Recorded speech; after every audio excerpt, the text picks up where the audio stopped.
Bonjour à tous, ravi de vous retrouver pour Locataire. Aujourd'hui, nous sommes au centre hospitalier de Saint-Denis pour une consultation un peu spéciale dans son jardin pépinière de plantes médicinales. Suivez-moi. Une chose est sûre, l'avenir est ce que vous faites maintenant. Locataire.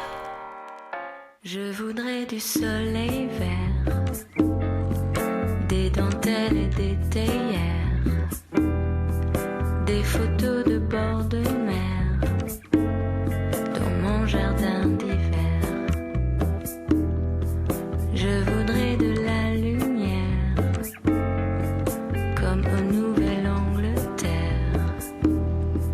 Je veux changer d'atmosphère dans mon jardin. Bienvenue à Jardin Nursery. C'est un lieu atypique où on propose de prendre soin des plantes médicinales, de venir apprendre des choses sur les espèces, sur leurs vertus. On crée un lieu d'échange pour que à la fois des patients, du personnel médical, des visiteurs de patients puissent venir se rencontrer sur d'autres sujets. Et le principe, c'est de véhiculer, transmettre les savoirs sur ces vertus pour les générations futures. L'idée étant de créer un dialogue autour de cette culture des plantes médicinales sur ces lieux. Ici, on a la chance d'être dans un grand espace. On a donc pu élaborer une structure qui s'ouvre en deux pour permettre un espace d'atelier. C'est une structure très légère en cryptoméria. On a voulu aller jusqu'au bout du concept et d'utiliser une espèce médicinale pour la structure. Elle laisse passer l'air et la lumière, mais elle protège aussi les plantes au sein de cette pépinière. Quelles plantes y a-t-il dans ce jardin à la nurserie? Il y a une base de 50 plantes qui sont soit endémiques, soit indigènes, et qui ont tous comme point commun qu'elles sont médicinales. Les premières viennent de pépinières et ensuite en fait on les reproduit. Une fois qu'elles ont atteint la taille maximale par rapport au pot, au contenant, on les replante dans les jardins pour qu'elles puissent continuer à vivre leur vie de manière agréable. Et vous avez des plantes qui sont inscrites à la pharmacopée française? Il y en a une dizaine il me semble. En fait on a un livre qui reste présent sur le site. Ah, le guide de la phytothérapie créole. Bien se soigner par les plantes créoles. C'est toutes les affections en fait. On sait que pour les articulations, on aura telle plante. Ensuite, on peut avoir aussi les noms vernaculaires pour reconnaître avec les noms latins. Et vous avez aussi la liste des plantes qui sont inscrites à la pharmacopée française. Et avec la distinction, si elles sont indigènes, endémiques des Mascareignes ou seulement de la Réunion. Ma robe à fleurs sous la pluie de novembre. Tes mains qui courent, je n'en peux plus de t'attendre. Les années passent, qu'il est loin, l'âge tendre, nul ne peut nous entendre. C'est vraiment un symbole des plantes médicinales à La Réunion. Elle est très connue des jardins, le yapana, tout le monde connaît le yapana.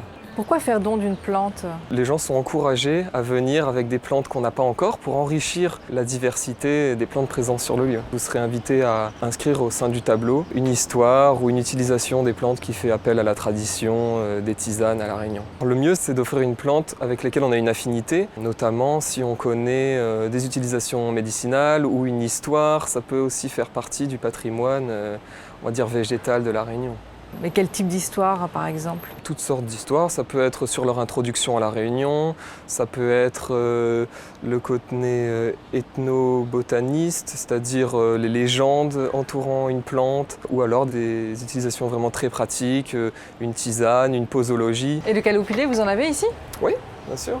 On en a le plus beau, il est déjà replanté au sein du jardin. Sert à agrémenter les plats. Exemple, cabrima salé. On va partir à l'atelier alors. Allez, c'est parti.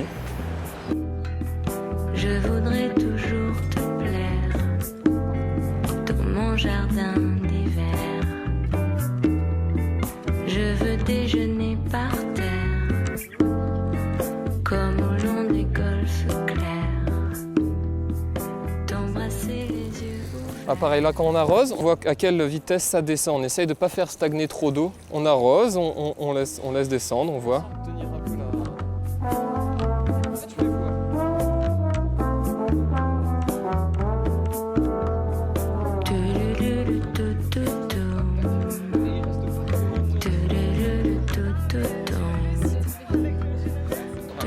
Là, après c'est peut-être mon regard, hein, mais c'est ça que j'essaie de transmettre, c'est genre Là, je vois qu'il est...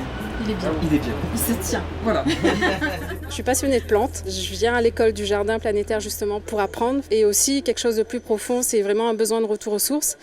Et du coup, je cherche ces informations-là auprès de mes parents, des amis, des personnes âgées, etc. Mais aussi à travers d'associations telles que l'école du jardin planétaire, où du coup, il y a des ateliers qui sont accessibles financièrement parlant. Et moi, jouer dans la terre, là, comme ça, je kiffe. Et là, qu'est-ce que vous faites? Là, ce que je suis en train de faire, c'est planter ce qu'on appelle le petit baume. Et du coup, ça s'appelle Plantiféralgan ou Doliprane, qu'on utilise comme tisane. Vous allez le planter dans votre jardin? Oui, j'ai planté dans le jardin, je vais m'en servir aussi comme tisane. C'est vraiment un besoin de retrouver mes racines, en fait. C'est ce côté lien à la terre, en fait. C'est vraiment quelque chose qui remplit mon cœur, qui remplit mon âme et qui me fait tenir, en fait. Donc c'est ça que j'ai besoin aujourd'hui. Si vous voulez participer à un atelier ou faire don d'une de vos plantes, vous pouvez contacter Antoine au numéro indiqué ci-dessous. Locataire, c'est fini. Rendez-vous la semaine prochaine. D'ici là, portez-vous bien.